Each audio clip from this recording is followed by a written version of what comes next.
Olá, querida turma, tudo bem com vocês? Espero que estejam todos e todas com boa saúde. Na nossa aula de administração de hoje, nós vamos trabalhar uma teoria da administração que eu gosto muito, acho bastante interessante, que é a teoria que faz uma abordagem humanística da administração.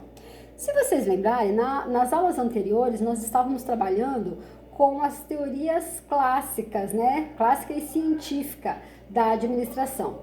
Só para relembrar, a teoria científica foi aquela desenvolvida por Taylor e colocada em prática por Ford.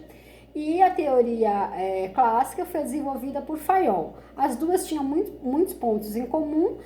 A diferença essencial pode-se dizer que na teoria de Taylor, a ênfase era dado nas tarefas e na de Fayol era dado na estrutura da organização. Muito bem, com o desenvolvimento dessa administração no início do século XX, nós vamos observar um desenvolvimento muito grande da produtividade nas indústrias, né? Nas empresas. Então ela foi tida pelos empresários, pelos capitalistas, como extremamente positiva, porque foi possível produzir muito mais por um preço muito menor. Deste modo, tivemos então um aumento da lucratividade. Contudo, essa teoria ela não trouxe somente benefícios, e aí por isso que a gente vai conversar um pouco sobre outras teorias a partir de agora, justamente porque, às vezes, né, até os dias de hoje, nós temos a aplicação da teoria da administração clássica, como vocês bem estudaram lá no estudo de caso sobre o call center, né? E muitas vezes essa teoria da administração clássica, ela é colocada em prática em pleno século XXI e não se tem um estudo aprofundado dos seus aspectos negativos. Então, vamos falar um pouquinho sobre isso agora. Né? Na teoria clássica, então, para as empresas foi bem legal. Olha só, aumentou bastante a nossa produtividade. Contudo, vocês lembram que para o funcionário ocorreram alguns problemas.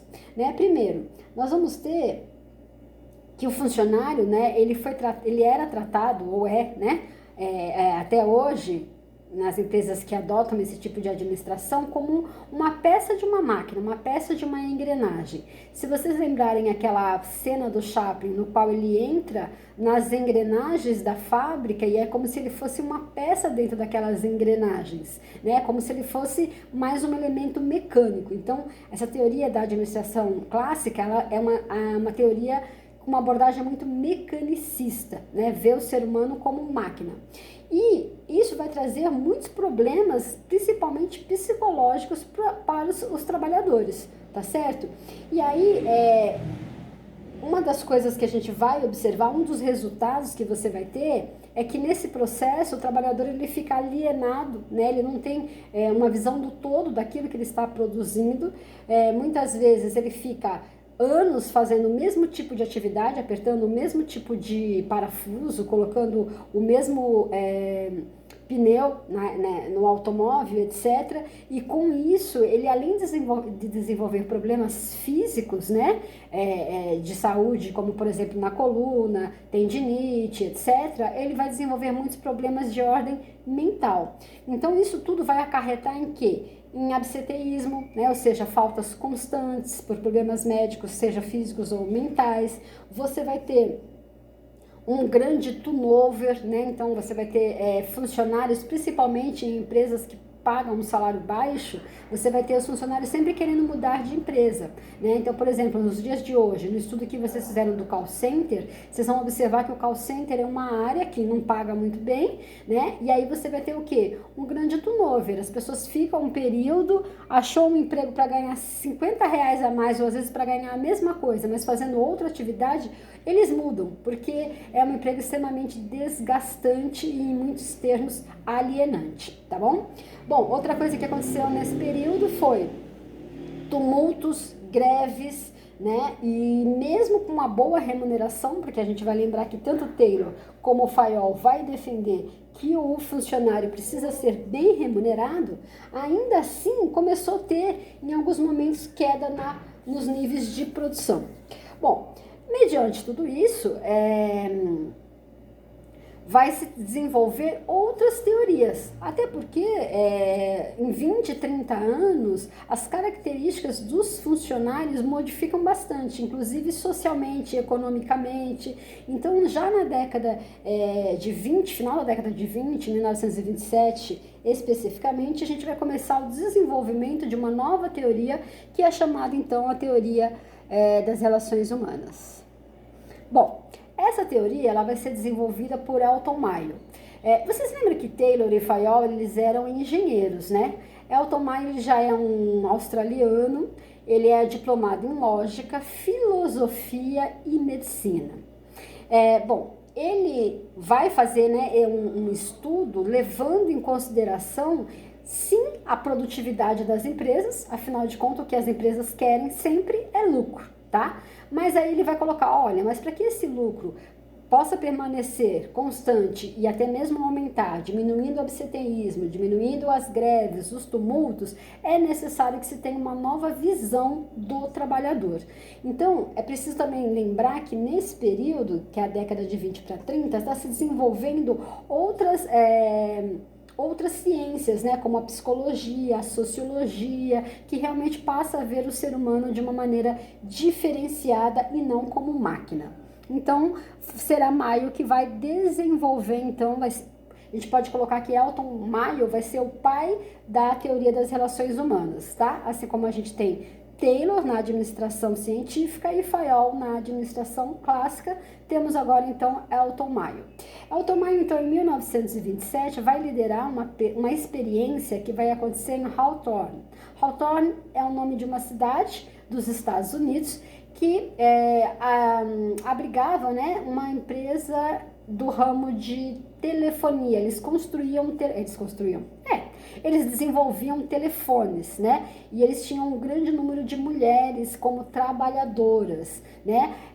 Até porque a mão de obra feminina naquele período, e infelizmente até os dias atuais, ainda recebe menos do que os homens. Bom, e aí o que vai acontecer? Em 1927, então, vai dar início a essa pesquisa e o objetivo, a princípio, vai ser analisar se o nível de iluminação dentro do local de trabalho vai modificar em alguma medida a produção obtida na empresa. Então, eles vão realizar uma experiência, né, ao longo de 5 anos, tá? Não é de um dia para o outro, é de 1927 até 1932, no qual, então, eles vão ter, essa experiência vai ser dividida em 4 partes, para que eles possam, então, analisar como aumentar a produtividade, tendo como aliado aí os funcionários. Vamos ver, então, cada uma dessas fases, tá? A primeira fase vai ser muito interessante. Eles vão dividir 2 grupos de trabalhadoras, 2 grupos de operárias, e vão fazer, então, um experimento com os 2 grupos. O grupo 1 vai continuar trabalhando na fábrica junto com todo mundo. Não vai mudar nada, só que eles vão estar sendo observados, o trabalho, a produtividade, etc. O grupo 2 vão ser colocados uma série de operárias numa sala distinta. Essa sala ela vai ter a organização do trabalho, tudo igual. O que vai modificar? Que nessa sala distinta, elas vão ser avisadas que elas vão estar participando de uma experiência, né? Que vão ter psicólogos, sociólogos, diversas pessoas que vão estar acompanhando o trabalho delas e blá, blá, blá, blá, blá. E aí, nessa sala, vai acontecer uma modificação na iluminação. Então, primeiro eles vão aumentar a iluminação dessa sala. E aí, depois disso, eles fazem um aumento e aí eles vão averiguar o que aconteceu com a produtividade. A produtividade aumentou. Interessante. Aí depois eles diminuem a iluminação e vão ver a produtividade. Adivinha o que acontece? A produtividade continuou aumentando. E aí a gente fica pensando, mas se aumenta a produtividade, se a luz aumenta a produtividade, se diminui a luz, aumenta a produtividade, o que está acontecendo, né? E aí todo mundo de boca aberta, né? E aí, então, o que eles vão chegar na seguinte conclusão nessa primeira fase? Não existe uma relação entre a iluminação e a produtividade, mas sim existe uma variável psicológica. Ou seja, o fato das operárias saberem que estão sendo observadas, que estão sendo que estão participando dessa experiência e aí que estão aumentando a luz ou diminuindo a luz, pensando no bem-estar dessas trabalhadoras, as mantiveram motivadas e com isso então aumentou a produtividade, tá certo? Bom, aí eles foram para a segunda fase. Na segunda fase é uma fase na qual o líder ou o chefe vai ser aí extremamente importante. E aí a gente já vai deixar isso como gancho para a nossa próxima aula, uma vez que na próxima aula falaremos especificamente sobre a questão da liderança. Muito bem, o que acontece nessa segunda fase? Eles têm 6 moças que estão ali trabalhando, 5 vão continuar com o trabalho normal e uma 6ª moça vai ser auxiliar, vai trazer as peças necessárias, vai ajudar, uma espécie de uma monitora, tá certo? E aí, o que vai ser observado, né?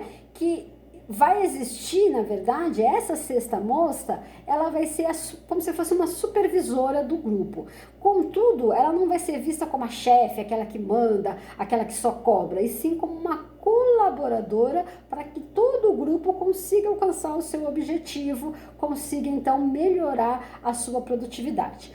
O segundo grupo continua com o mesmo processo, né, com uma chefia rigorosa, uma chefia opressora, que não deixa elas conversarem entre si, né, afinal de contas trabalham no lugar de ficar conversando, e etc. E aí vai se observar o quê? Mais uma vez, o grupo que tem, né, que está sendo testado, né, assim, tá, gente? Só uma observação. Nessa segunda fase não são as mesmas trabalhadoras da primeira fase, tá? São outras trabalhadoras, né? São outros grupos, tá bom? Mas o que vai ter então, que esse grupo no qual a liderança, né, a chefia é mais rigorosa, a produtividade é menor do que no outro grupo, que a liderança, ela trabalha junto com o grupo. Tá certo? Então, por isso que eu trouxe essa imagem aqui de que tipo de... que você é? Um líder ou você é um chefe? O chefe manda e fica olhando você trabalhar. O líder puxa o peso junto com você, né? Então, observou-se isso. Aí eles foram então para uma 3ª fase. Já no ano seguinte, eles começaram a perceber a necessidade que os trabalhadores, no caso as trabalhadoras, elas tinham de poder dar sugestões, fazerem parte do processo de escolhas de dentro da empresa e etc. E aí, então, eles começaram a fazer um programa para poder ouvir um pouco os funcionários, né? Isso foi de 1928 até 1931. Em 1931, as funcionárias, elas já davam sugestões, elas já diziam, olha, na minha área, talvez fosse mais interessante, ao invés de a gente ficar o tempo inteiro sentado, ou melhor, o tempo inteiro em pé, por que a gente, né, já que a nossa bancada de trabalho é alta, que tal a gente usar aquele banquinho que é um banquinho um pouco maior, que aí a gente fica um pouco sentado, um pouco em pé, etc e tal. E elas foram dando várias sugestões, tá certo? E aí com isso, né, à medida que essas sugestões eram viáveis e eram colocadas em práticas, sempre observava-se então esse aumento de produtividade. Por fim, houve-se então um estudo para averiguar como que a organização informal entre os funcionários eram relevantes no desenvolvimento então da produção. E aí o resultado que chegou foi o seguinte, né, existe sempre os grupos informais. Os grupos informais, então, às vezes assim, você tem lá na sala, vamos colocar lá os alunos do grupo de turismo, tá? Então, você tem lá na sala a Stephanie, né, que é a representante de sala. Então, vamos colocar que ela, dentro daquele grupo, formalmente exerce um cargo de liderança. Vamos pôr assim. O Eric, né, no gestão de qualidade, a Vitória, que é no Comex, e assim por diante. Bom, e aí, e o Danilo, que é de esportivas, né? Então, eles são os formais. Contudo, a gente vai observar que dentro da sala de aula, existe algumas pessoas que exercem uma influência e acaba sendo um líder informal. Acabam fazendo coisas e influenciando um grupo, mesmo eles não sendo colocados como os líderes. Deu para entender mais ou menos? Numa empresa acontece a mesma coisa. Você tem lá o chefe, o líder, tal, que é o formal, que foi intitulado pelo cargo, mas você vai ter uma série de pessoas que vai influenciar aquele grupo, tá? E aí, então, nós vamos ter esse estudo desses grupos informais. E também foi observado o seguinte, é tão importante o trabalho social, o trabalho de grupo, que quando era colocado pagamentos individuais, como no Taylor, no Fayol, etc., um grupo de funcionários conseguia alcançar as metas e outro grupo não. Quando eles colocavam, então, as metas para serem por grupo, existia também um aumento de produção, porque todo mundo participando daquele grupo queria chegar no objetivo para que todos fossem beneficiados, tá bom? Bom, então agora para a gente concluir essa parte, vamos às conclusões dessa experiência, né? Então você tem o seguinte, primeiro, o nível de produção é resultante da integração social, ou seja, quanto mais eles estiverem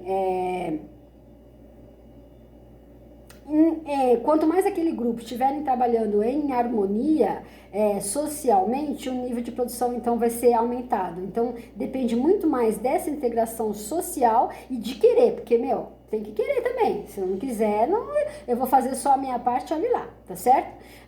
Outra coisa, o comportamento social dos indivíduos, né? Então, mais uma vez, a importância de se trabalhar em grupo, de dividir-se as responsabilidades, etc. Também observou-se que existem recompensas ou sanções sociais. Porque também é assim, né? Tem um grupo trabalhando, e aí eles já trabalham de uma determinada forma. Vamos supor que um grupo que produza, deixa eu achar aqui alguma coisa, mouse, tá? Então, nosso grupo aqui, nós somos em 5 trabalhadoras, e nós conseguimos, então, por dia fazer 500 mouse.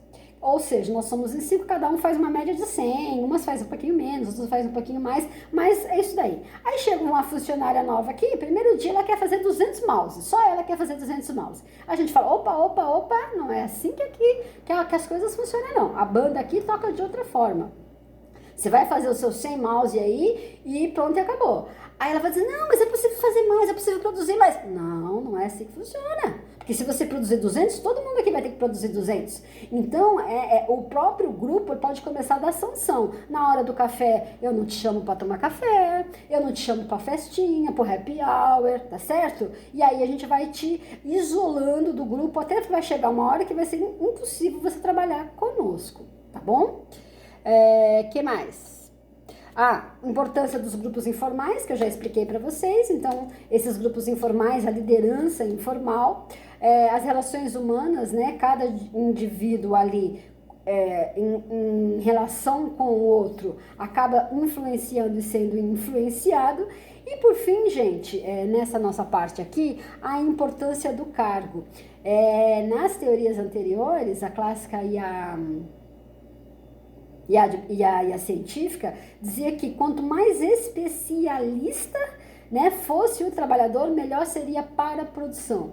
Nesse momento, observa-se que isso não é verdade, porque, como eu disse para vocês, o trabalhador ele acaba tendo uma série de doenças físicas e mentais. E não é tão barato assim ficar substituindo o trabalhador. Não, esse aqui está estragado? Troca. Não é tão assim porque existiam as leis trabalhistas, né? Hoje em dia já é outra história, mas enfim.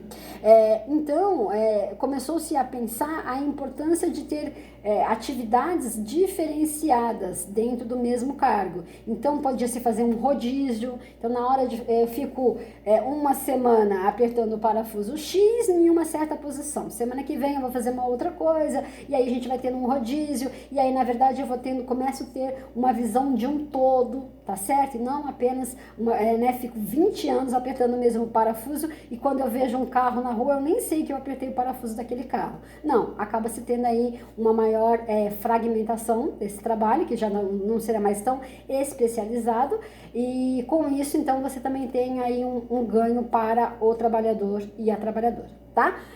Por enquanto é isso, a gente continua já no nosso próximo vídeo.